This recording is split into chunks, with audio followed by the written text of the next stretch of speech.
management Kyegegwa Sako bakwataniza mu na Britop FM Webaleyo program nitukuikiaho akasonsoleke ekererezi.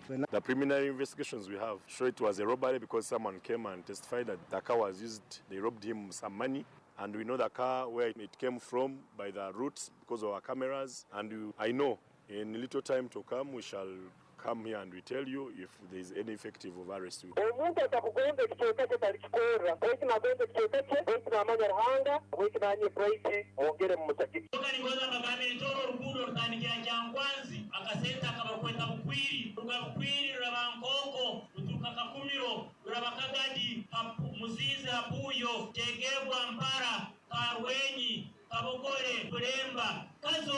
Exploitanize government engude zirukorwa hati nize ngudo signing contract kunde swalirire loan before 2019 interira abantu babukiro reka twese omugisagwe kurongo mwalime ebyo kuri ebirungi birarugwamwa kasente tureke kuri mirenda yonka turime ebintu bituratunda na muno mukose chance ya Paris development model ekugama ngo buli muntu akore kyakusobora abo enkurakura reka turime ebirimwa eturegwamwa kasente akaratwemereza omuka kandi tureke kutunda ebintu byona tukayimaramu otunde cyongo tamaraho nyincho katanka kusaka akasonsoleke ekererezi.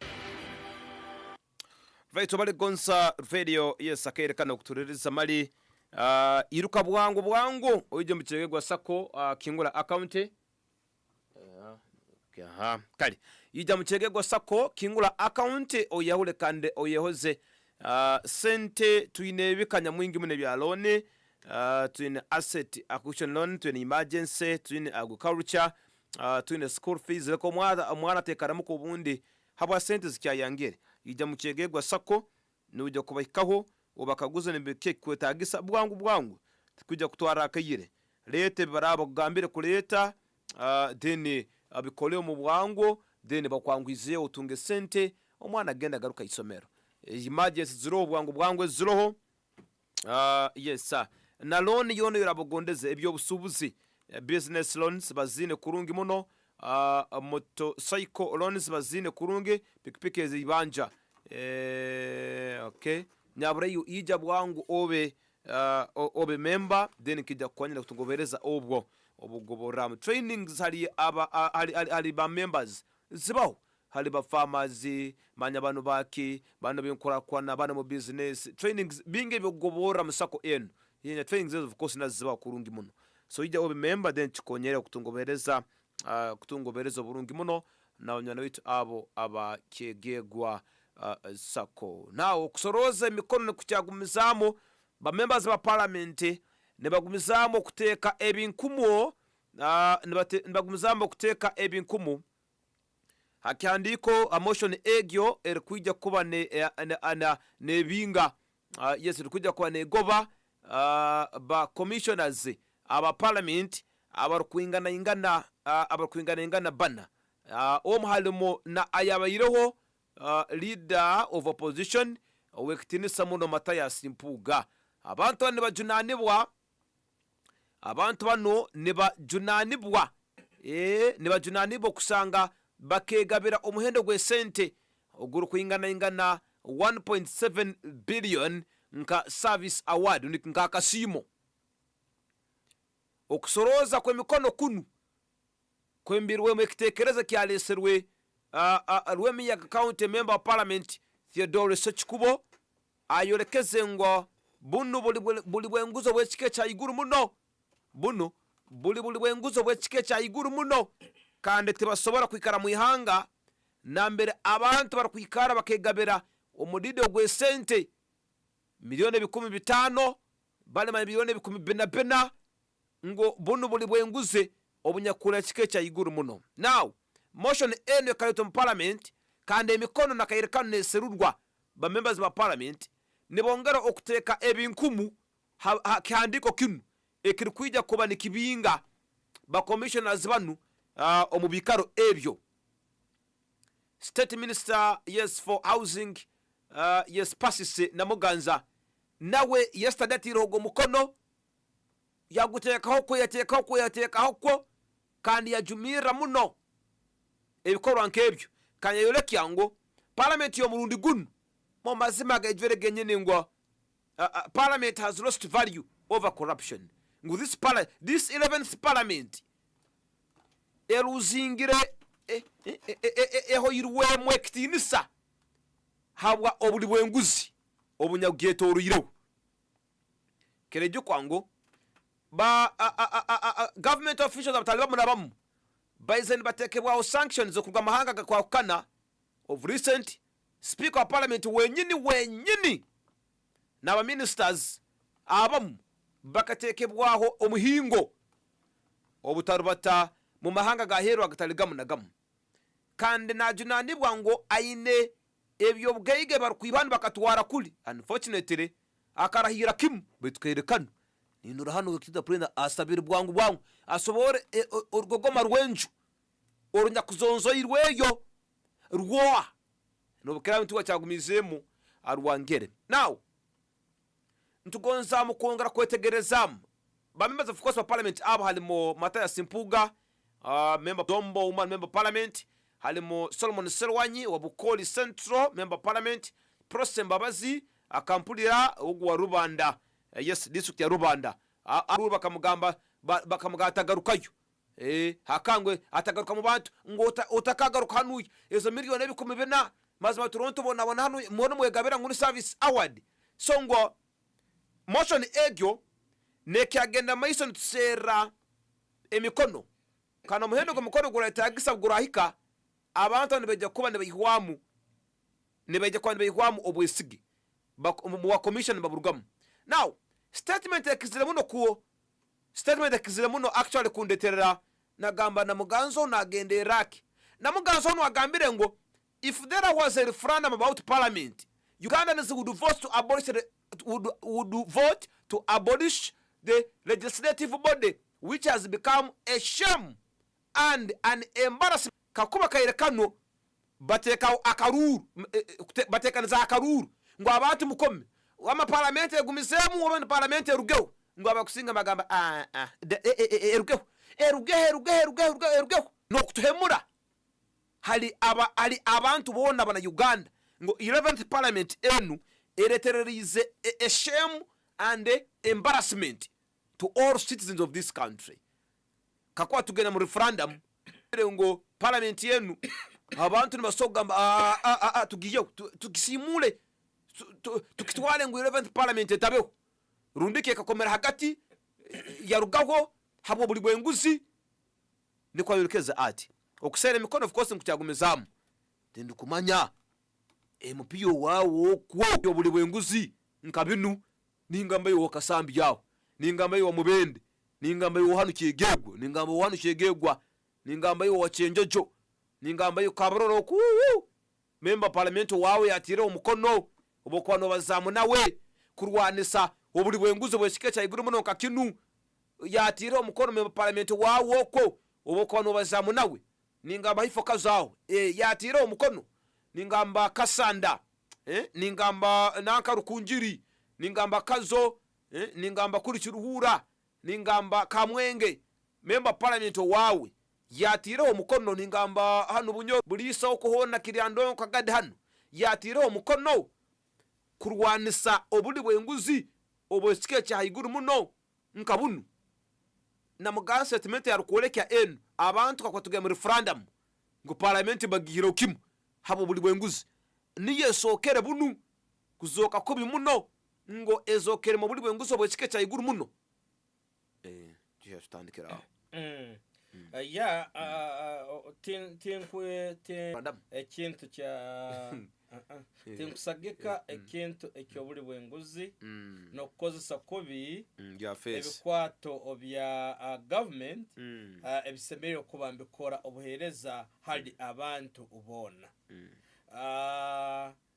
nkoko ntakisagika abokuba muze mubi nti omukyala ogwe kyakubazaho kikuru muno ekyo kugamba nti okukwataniza kandi haroho ekizibu kugamba nti institution ya parliament mbere bakoleka ngo niho buli iyo niyo yonka mbere hali obuli bwenguzi kanoni bakurwanisa nibo bakolebera giro niba kutekaho agencies za government zikurwanisa obuli bwenguzi nanka IGG eri constitution parliament egikara negiregulatinga niba bikora ero kurungi muno and state house manyanti wati niba zalocatingira na sente ebiroho hati bokwano gamba ngo parliament ngo neho obuli bwenguzi bwayolekebwa then nabaruho ebikaguzo bingi muno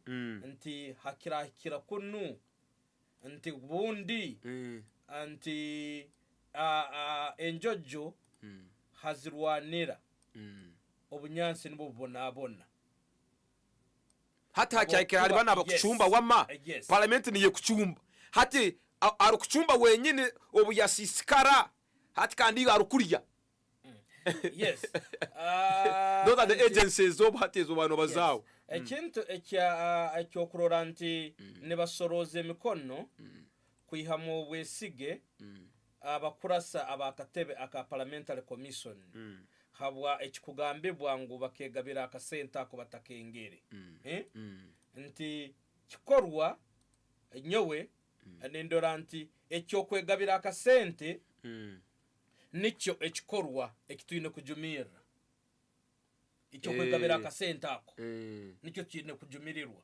baitu ante omulingo ogwokufubira banu just omo bana ngwachi tubayihe kufubira bana banu kurabangu mukubasorereza emikono kubayihamu omuntu ebegyo nendora eke nicho kirohe bikaguzo binge bitwine ku bantu ecumitiriza yes owekitinisa a state minister kwa kugamba ante ihe galinu lirijunzire kino kyonka 1.7 ebine mirundi esatu nebitano ebyomu kino nicyo kyonka ayemerireho akwemereraho akoreka ngu yarumirirwa kwihanga ngu tusobore kucuma ibale hari parliament turore ngu neryakwenguzi ntukozesa 1.7 eyabantu abana bano bonka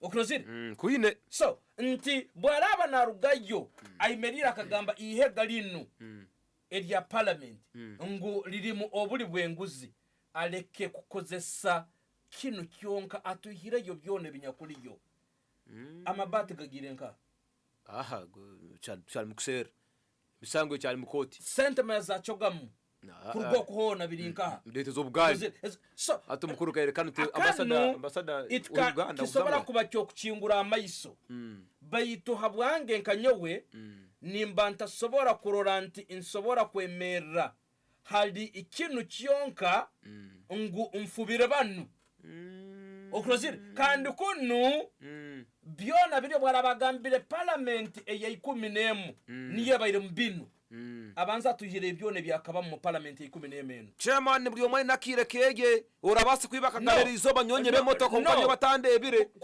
batwarwa kagari kwa kuoleka uwe nora ahimbiri hega lyone lyaki ya government ya parliament okrozire niri ahimbire chonka orupimo rwalipimireho yanokora yokama out of 500 to exactly tonko oyira abantu bana bonka ndibakozera insobi.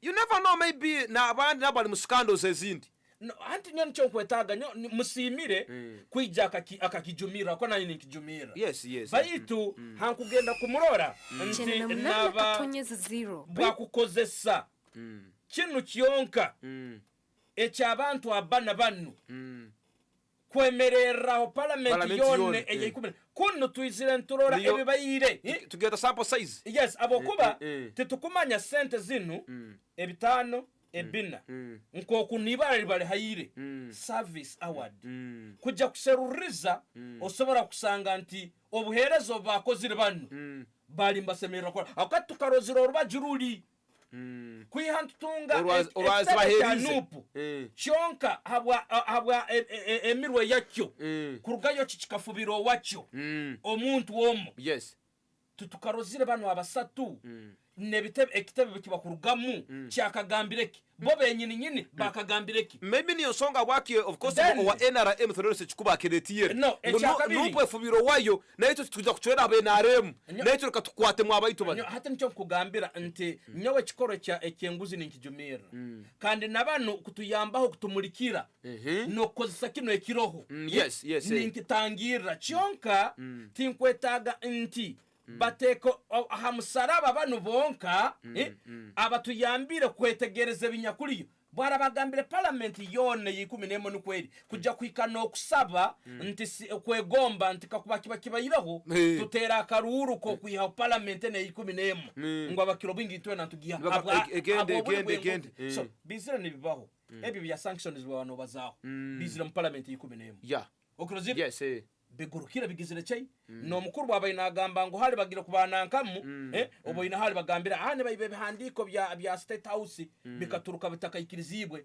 okurozire omukuru bwo yaragambire kihandike kayizire kire okurozire then amabati gayizire genyini nyini the league of arm ya government ya judiciary ekozireho akachweka konka in fact kana nakachweka ke bayine ne baraga abantu abatayirwa abakozirweho fayiro bali babiri bonka nibo nabayine gumiza nabo bonka orukaro rwayizira hari ndoreka akwasira hamabati rwari rurayingwa muno kandi ijuka nti ecyamabati kibayire kine a direct impact hamuntu wabulikira bwokuba titukumanye bitano ebina emirundi agenda 1.7 eyibakugamba zo zali zine obuhereza obwali butayirweho nti nibwija hali abantu zomuntu okozere abo kwakegeta tutakaguza hamisara bakweha padiem manya kugenda hero abakusibagamba genda hero engeri takubikaguzaho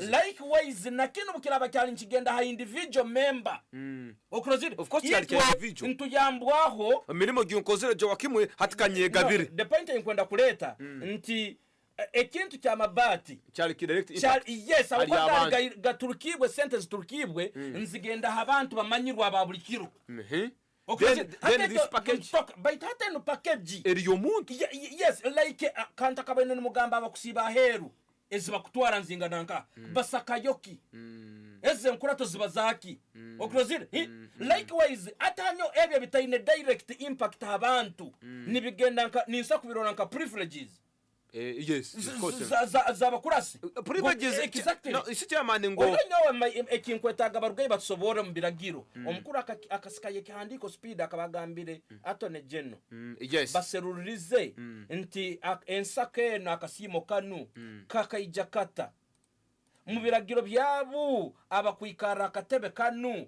hali mu mbere bakugamba baratungaga akatuka kirozire ecyo interpretation egitakayizire yeah true okroze tekayizire so nyoni nyende bwera yija bakasanga ngo abantu banu tibayine mbere bakwikirizibwa kutunga akasimo okroze then nuko bakoreki babatandikire aho baitu yuno ikota kujya kutandika kusoroza emikono yo kubayihamu kandi kunu tibakasingisibweki musango gunu okrozire banzororejo kuli ekiraka kitakubayikiriza then ekyakasatu nti akakurato kanu aka parliamentary commission nikaikarirwaho aba ba commissioners babeta baka benchers basatu ba NRM na leader of opposition yes nikaikarirwaho a chairperson wa akatebe kanu ni speaker nikaikarirwaho speaker okrozire yes akatebe kanu nikaikarirwaho leader of government that's the prime minister. That is the prime minister.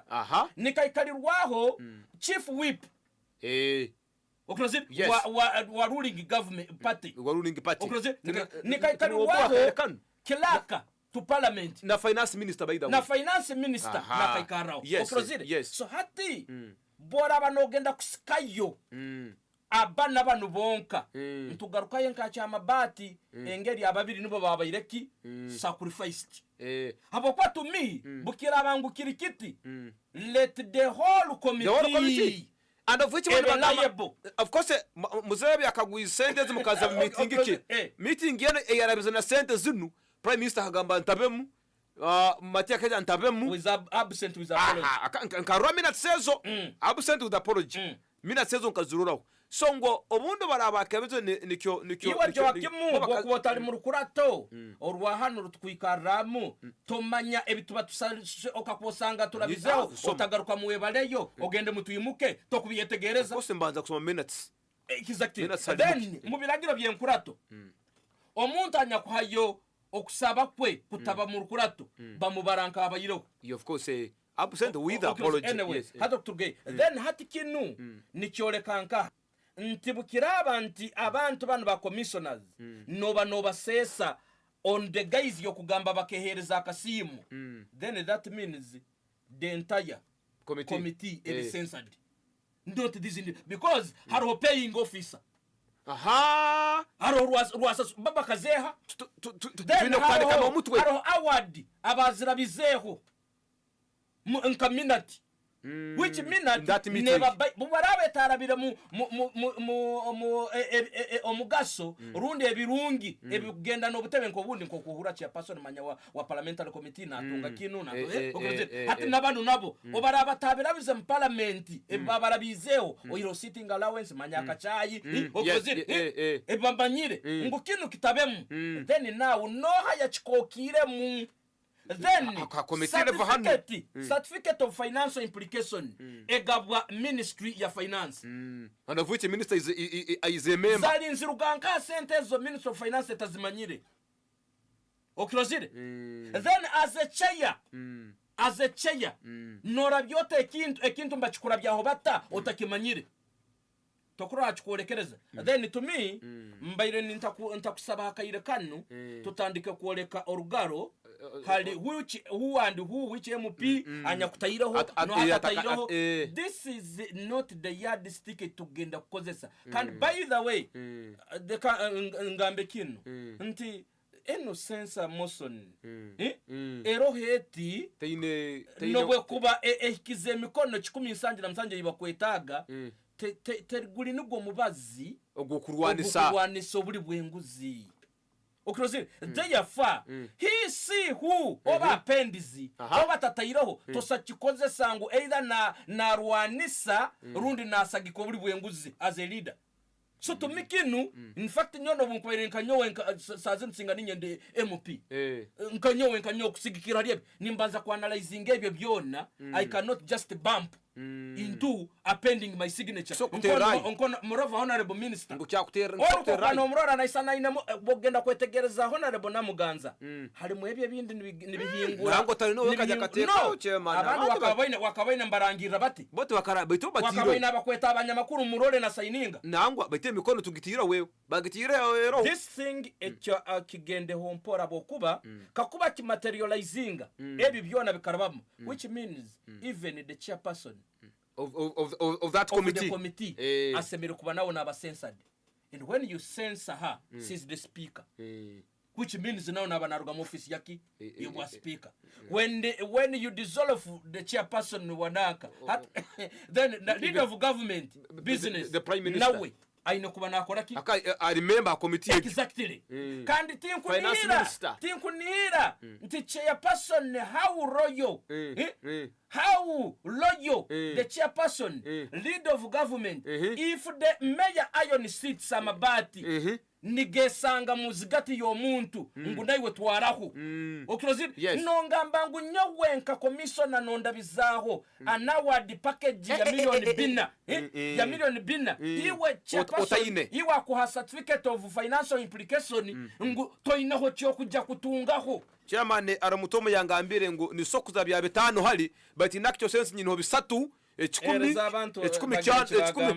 kyawe ndabizaho bitano ekikumi kyawe then nyino ekikumi kyoli nosanga awala ino nka 25 byokwereza ekyo nyaki nkubasaba mutakipimiraho abebembezi banyu ngo bano hasayiningire no hatasayiningire this is not kino kintu mucyegendereze kiri mu a hidden agenda andika kuba baraki bumping chairman tiwaswekera kwari tiwaswekera abantu nakoleka how I'm not condoning corruption. Yes, baitu nkugambire kuno mulingo gwakozeseze. No, I cannot titso kuba taken up by that. Bairukire muno speed nyingi muno. No, banu mbetaga anyway abantu kwa abantu basatu turuge hano baitie mikono iliyo negenda Dr. Emmanuel MEK.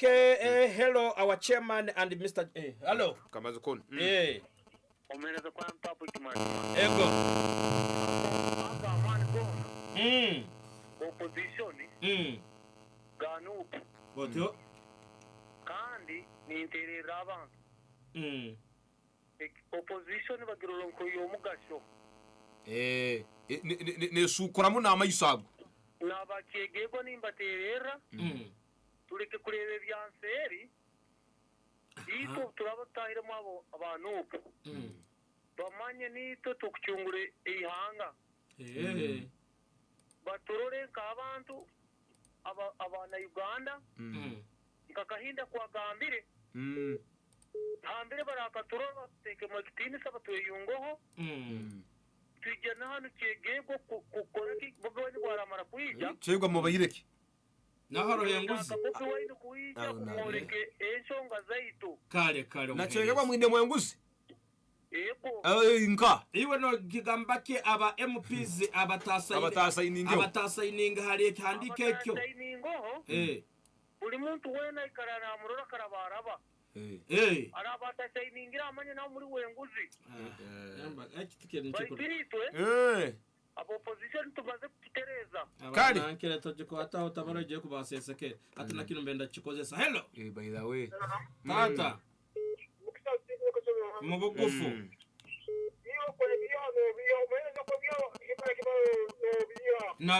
iyo hanure cyawe yabihaki nawe ntekerezaye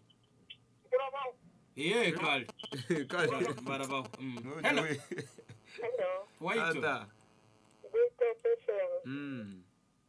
mwebale kuhereza pesa nsolinka yendorira hano mukako ego yani karongi ndaitu parliament egi ogu na muganja akatega akakubara kali kandi tari hamoramwa ainebye bindi enda kurabya ikindi bete yakuzana endi kandi kana jumire nguze nyakwijire mu parliament nambera kuikara nawe kandi haba yikalirire ebyo byone bikira naho tubakabiroraga ngoleka batandikira hano babatina kinabo babajeyo hari nabakota bakunywankura commissioner wakuzana nanka commissioner kamukoto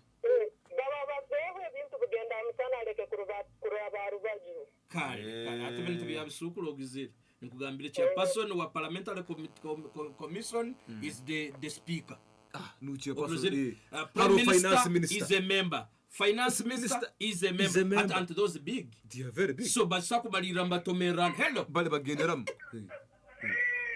omwana abayireke wewe ogumurugeo nango bonuza bakuto Dr. Manuel MEK hello our chairman and Mr. Joachim mwebale kuhereza a chairman you are true enguzi ekatandika kara kuihaho enguzi mu Uganda it needs 40 years from now but we first change all leaders bigambo bye webale kandi hati bano utera kurungutereza kuruki karagatire kimukono naka kagenzire ati nika kuterero naka hano okay arahonde anaka hompora atujja kuba atugaruka so enkintu ekyo atukigendeho mpora no bwegendereza akandi enguzi yo ntugijumira omwihanga lyaitu lya Uganda akandi abagyetabamo atikikire amazima gali ebintu by'abantu barawe kwayire nyoni ngenda mono bire ebikuba birugira yo nyoke kya service award kinu nkya kisera umukiragira kirantilde obhara karugayo bakatoleka anti parliament tarabeho nka ebimo hali ebyabakuru bane bene kutunga kintu tikirimu then ukiraba kitalimu then now they will be liable abaito obukiraba nabwo still ngutikirimu bakihayire this is just an escape goat mutukwatire biriya bikoto yes mutukwate nuko tumanye ngo mwawanisa kwenguzi nico ngambire ngo cyama and abakomi kino hatabaye umuntu we nakujya yambisa ngo nakihira hakaruru ngo abo kubatayiraho mukono urundi oba yangira kutekaho mukono urundi kumwimisa akaruru ngo abo kubatayiraho mukono urundi tatayiraho mukono urundi bule ogwa akikozesa opportunistically. You know what it is. What up? On your radio, this is Retop FM. Now, here's another hour of the internet's most listened to Chegegwa, Mubende, Chibari, Kakumiro, Chenjojo, Fort Potro, Bunyangabo, Mbarara, Nebichuake Bindi Bitobire, Neo, Chenda Namanana Katonyes Zero, Retop Fama, Echiruiz Chabango.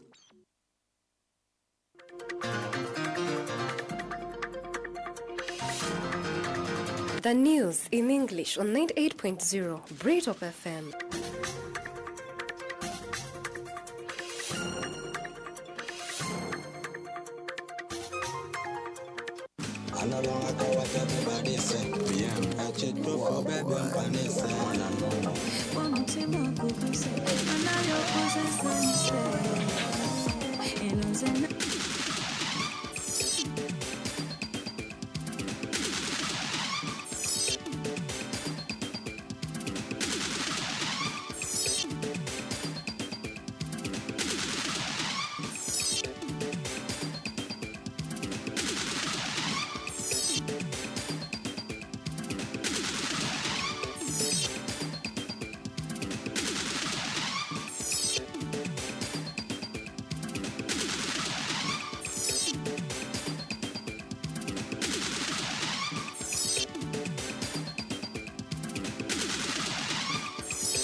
Good evening, dear listener. It's 1 minute past 8 p.m. and this is the English bullet in radio by Chairman.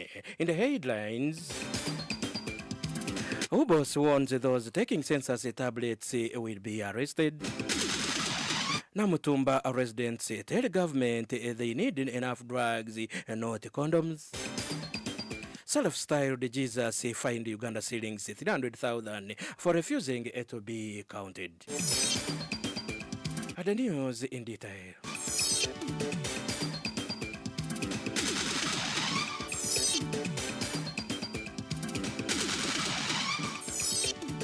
The Uganda Bureau of Statistics has warned enumerators against intentions of stealing census tablets that the government spent shillings 132 billion to procure.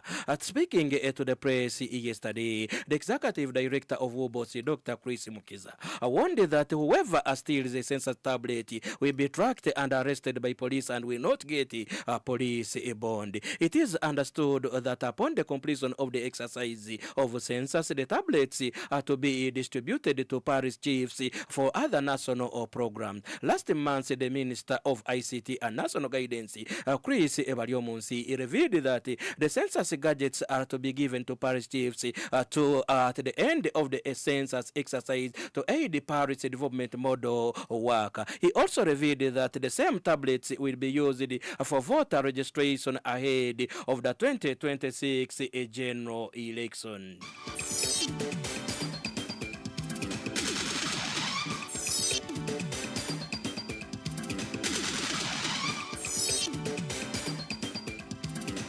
Alalira city town clerk Theophilus Tibihika succumbed to respiratory failure as a result of lung edema and congestion. Tibihika died on Monday morning when the Toyota Hilux double cabin pickup number UAM 450V he was driving vowed off the road and overturned multiple times along Lira Apache Road. Lira Regional Referral Hospital Director Dr. Nathan Onyechi, who had a personal relationship with the late, read the medical report which stated that the deceased had no physical or internal injuries to his organ.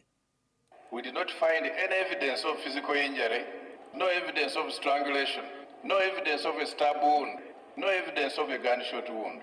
We opened the body and we found almost all the organs in the body intact. The brain was intact, the liver, the intestines, the kidneys, everything.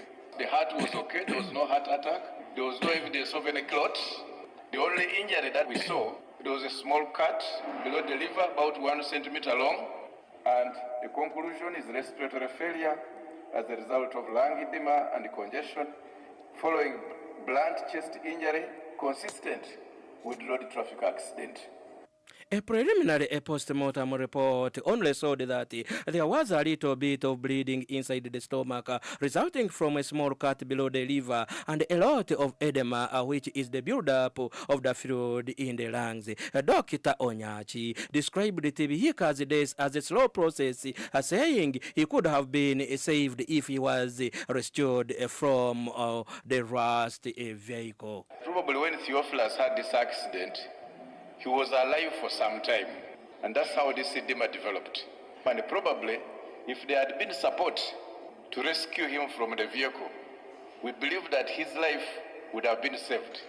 Personally, I believe that Theophilus probably might have lost consciousness at the time of the accident, and he could have fallen in a position where he was not breathing properly for quite some time.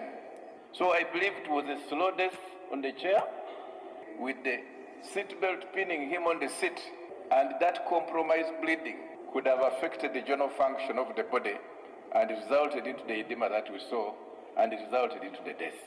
The wife of the late Innocent Tibihika Atukunda, who received the sad news while on a pilgrimage to Namugongo, believes that her husband is in a better place. This is the widow now. I don't have the authority to complain to God, why did you do this? That's not my business. He knows why. As Christians, we know all of us, by the way, want to go to heaven, but we don't want to die. No, we are Catholics, so we believe in saints. Most saints died at a younger age. I mean, him is 50-something. They died at 30. So I believe he's in a good place. I believe he's in a better place. Tibihika is survived by a widow and 4 biological and adopted children. He will be laid to rest at his ancestral home in Ntungamo district on Friday. May his soul rest in peace.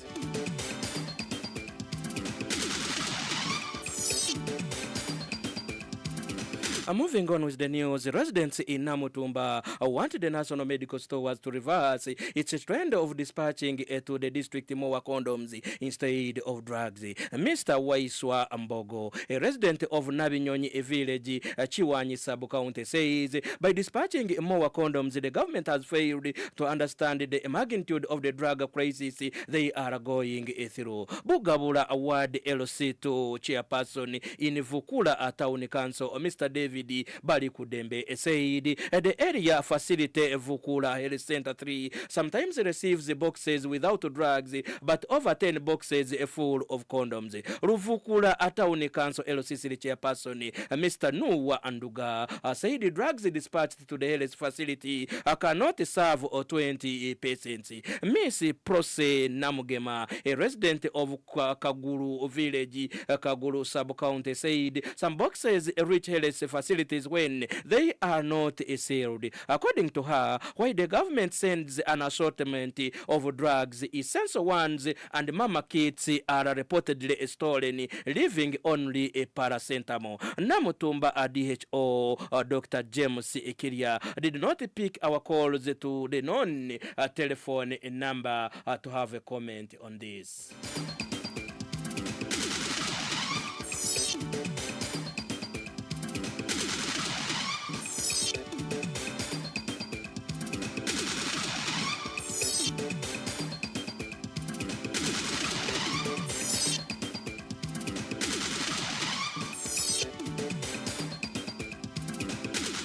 The Self-Oruwelo Magistrate Court has sentenced the self-styled Jesus to a fine of Uganda shillings 300,000 for refusing to be counted. On Wednesday, the self-styled Jesus Navas Vela, the king of Star Glopa Eden Church, and his follower El Sadai Gracie of Katikamu Luyima Zone in Wobulenzi Town Council appeared before Ruwero Grade 1 Magistrate Christopher Adieri Kingi Tindiebwa for a hearing of their case. The two were last week remanded at Butumula prison after pleading guilty to refusing to be counted. The magistrate convicted them on their plea and asked them to explain why he should give them a maximum sentence for offenses. He also asked the two to tell the court why they refused to be counted. Responding with a smile, Jesus Navas Vela told the magistrate that he had a chance to either release him or to go back and preach to his followers or jail him. Navas explained that he belongs to another world and cannot accept being counted by another government. He also quoted the Bible teaching alleging that Herod used the census to search for Jesus and kill him. I tell them, Bwana Jesus too. I'm a spiritual person. As you say here, come from this side and go this side, I cannot understand that it's coming this place or it's going this way. Okay, let's believe whatever you are saying. Now, why did you refuse to give the information that is required? Were they going to remove those titles from you? For me, government of God, it is God who knows everything. They would have counted you as the government of God. Why did you give them information? God knows everything. You are not supposed to calculate. That's why you blow to calculate the people to search anywhere. And you are not calculating and you are not going to find it. As the first time, Kasai that killed he ordered to calculate, but they are searching the child on that time. Are you insinuating that you are God yourself? It is my Father making me to call me God because it is Him. Who is that Father of yours? The Father of heaven. They created you. It is God created you.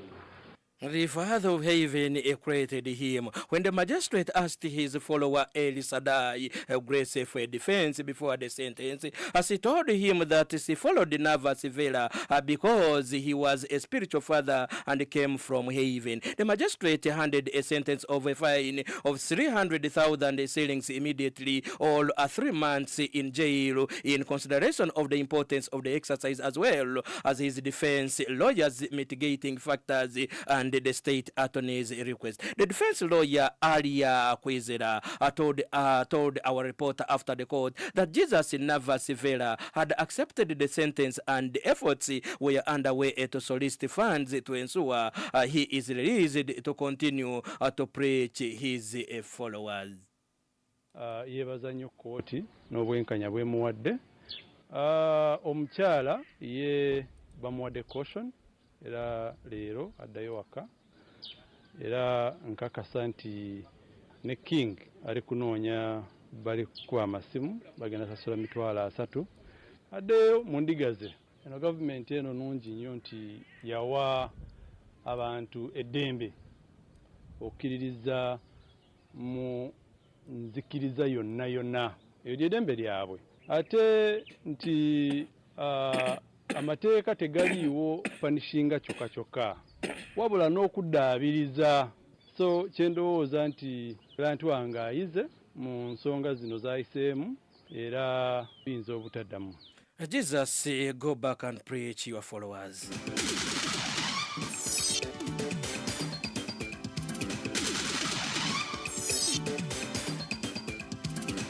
In another news, Kabale municipality authorities have started evicting roadside vendors following the directive by the local government minister Raphael Majezi. During his visit last week to preside over the first verification of the vendors and allocation of the lockups in Kabale Central Market, Majezi ordered the eviction of all roadside vendors from the streets of Kabale town. Honorable Majezi also ordered the Kabale municipality authorities to start collecting revenue from the vendors operating operating from Kabale Central Market effective next month. Majes issued the orders after Justin Bareche, the Kabale municipality town clerk, revealed that the municipality has lost over 1.6 billion shillings in revenue after vendors who operate from Kabale Central Market were yet to start paying while others continued to operate from the roadside. But the operation has sparked anger among the affected vendors. Franca Ensinikweli, Elias Salongo, and Moses Twakira accused the municipal council authorities of bias during the eviction exercise. Ngao ya cyatuma bacingaho no kujanguka hano side iri ekizimbe kiri ati ukikoze kandi nyonge atizimbe chimpa niyo no hati basheme kucinga bakuri niyo babasheme kunsiga ibintu bibacho hani nke plywood ina changezeho ngeno ne chimeza cha chapati ine baratina na ibatakatina ngeno lenka chiri bali niho bali jona bali yo jona bashumuka bali leba oliya wabijirikani ati nore bari kubishenyagura ine turabe twabone seto zo kushashira house rwe akandi twantena kaba bembezi bitu bije batugwana akwanore bati ahero no turondera kasete. Moses Ahimbisibwe, a principal assistant clerk for Central Division, says that in addition to Minister Majezi's directive, the operation is aimed at reviving the Keep Kabale Clean campaign. Tell them, Bwana principal clerk. As Central Division, we have started a campaign which has been on but being handled by Health Department alone. Today we started on a joint operation to ensure that there is orderliness in town, and as we are trying to beautify our town, to ensure that the businesses are sorted, we are removing those who vend along the streets. They are also destroying our roads, which are still in good shape. We are also trying to ensure that the garbage is sorted at all, and we ensure it is corrected in an orderly manner to ensure that we don't block our drainage system. My dear listener, that marks the end of our bulletin. A lovely night as Webaleyo program continues.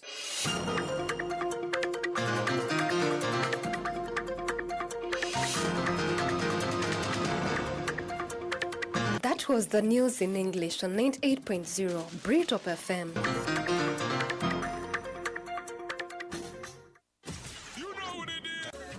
What up? On your radio, this is Britop FM. Now, here's another hour of the internet's most listened to Hello to you. You're listening to your mighty radio station, 98.0 Britop FM, best in the heart of Chigigwa. We play the new music, and here we go.